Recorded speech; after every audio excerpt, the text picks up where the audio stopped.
सबसे पहले तो जय माँ काली भैया। हाँ, जय माँ काली और जय माँ काली पूरे 50 बोकारो के नागरिकों को, झारखंड के नागरिकों को, और माँ काली की कृपा सब पर बनी रहे। ये शक्ति प्रदायिनी है और देवी काली की असीम कृपा भारतवर्ष पर और पूरे विश्व पर और सनातनियों पर बनी रहे।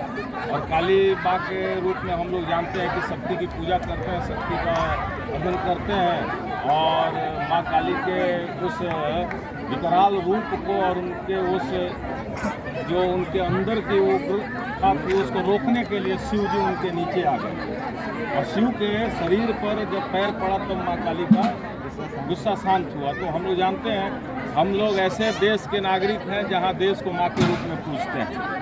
तो हम भारत माता कहते हैं, तो जब हम मातृशक्ति को प्रणाम करते हैं तो हम अपनी किसी भी पूजा को देवी के पूजन से शुरू करते हैं। ठोर जी का यह पूजा बहुत ही प्रतिष्ठित है, वर्षों पुराना है। यहाँ सारे छोटे भाई बंधु हैं। बम बम दिखाई नहीं दे रहा है, कहीं होगा पम पम। और हम लोग हमेशा श्रद्धा से आते हैं। 2 वर्षों के ये जो कोविड काल था, इसके बाद लोगों में हर्षोल्लास देखा जा रहा है। अभी जो हर्षोल्लास लगातार बढ़ोतरी देखी जा रही है, तो इसमें कुछ आपको एक चीज़ बता दे रहे हैं, ये हर्षोल्लास केवल बोकारो के 4G तक सीमित नहीं है, झारखंड और हिंदुस्तान तक सीमित नहीं है। विश्व के सबसे मजबूत देश ब्रिटेन, जिसने भारत पर 300 वर्षों तक शासन किया, उस पर एक सनातनी हिंदू, कट्टर हिंदू सनातनी का राज आ गया है। और वहाँ की सत्ता के शीर्ष पर अगर कोई बैठा ऋषि सुनक, तो धर्मवीर सिंह यहाँ से गदगद हैं और उनको बधाई देते हैं, शुभकामना देते हैं कि देखो वो देश जिसका सूर्य कभी अस्त नहीं होता था, जो भारत पर हुकूमत किया, आज उस पर हमारे एक सनातनी हिंदू कट्टर भारतवंशी का शासन चलेगा और वो वहाँ पर काबिज है। ठोर जी के इस काली मंदिर मैदान से मैं धर्मवीर सिंह ऋषि सुनक को बहुत सारी, ढेर सारी शुभकामनाएं, मंगल कामनाएं प्रदान करता हूँ। ये बताता है कि घड़ी का चक्र चलते रहता है। भगवान श्री कृष्ण ने गीता में स्पष्ट कहा है कि आप अपने कर्म को कीजिए, सब छोड़ दीजिए। ये घड़ी की सुई है, ये चक्र है, चलते रहता है, और ये चक्र सनातनियों का पुनः आ चुका है। सनातन पूरे विश्व में था और पूरे विश्व में पुनः स्थापित होगा।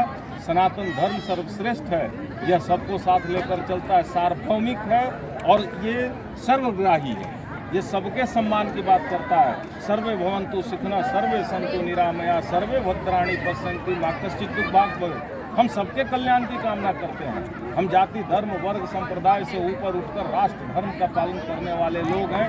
भारत पूरे विश्व का गुरु था, गुरु है और गुरु रहेगा। ये साबित करता है कि ऋषि सुनक एक भारतवंशी ब्रिटेन के हुकूमत के सर्वोच्च सत्ता पर बैठा है, और जो गीता पर शपथ लेता है, भारत के नागरिकों को, भारत के वैसे राजनेताओं को और राजनीतिक दलों को सीख लेनी चाहिए कि देखो, ऋषि सुनक प्रधानमंत्री बने न बने, इसके लिए कभी समझौता नहीं किए। उन्होंने गौ रक्षा के लिए वहाँ काम किया, गीता के लिए काम किया, श्री कृष्ण भक्ति में अपने को जो कहा, और वहाँ पर कट्टरता के साथ कहा सदन में, जब वित्त मंत्री के रूप में उन्होंने कि मैं कट्टर हिंदू सनातनी हूँ और इस पर मुझे गर्व है, और गीता पर उन्होंने शपथ लेकर, और देखो आज देख लीजिए वही व्यक्ति वहाँ पर ब्रिटेन के प्रधानमंत्री बनने जा रहे हैं, और लीज ट्रस्ट 45 दिनों में रिजाइन देना पड़ गया। ये सनातन की शक्ति है, ये सनातन की भक्ति है, ये सनातन की श्रेष्ठता है, ये सनातन की महानता है, और यही भारत भूमि पूरे विश्व को बताता है। गीता, रामायण और भारत की सनातन व्यवस्था हजारों हजार लाखों वर्ष पुरानी है, और यही सर्वश्रेष्ठ है, सबको साथ लेकर चलती है, सबके सम्मान की भावना करती है। और यही माँ काली की उपासना के बाद भी लोग यही कहते हैं कि सबका कल्याण हो और सबका मंगलमय जीवन हो।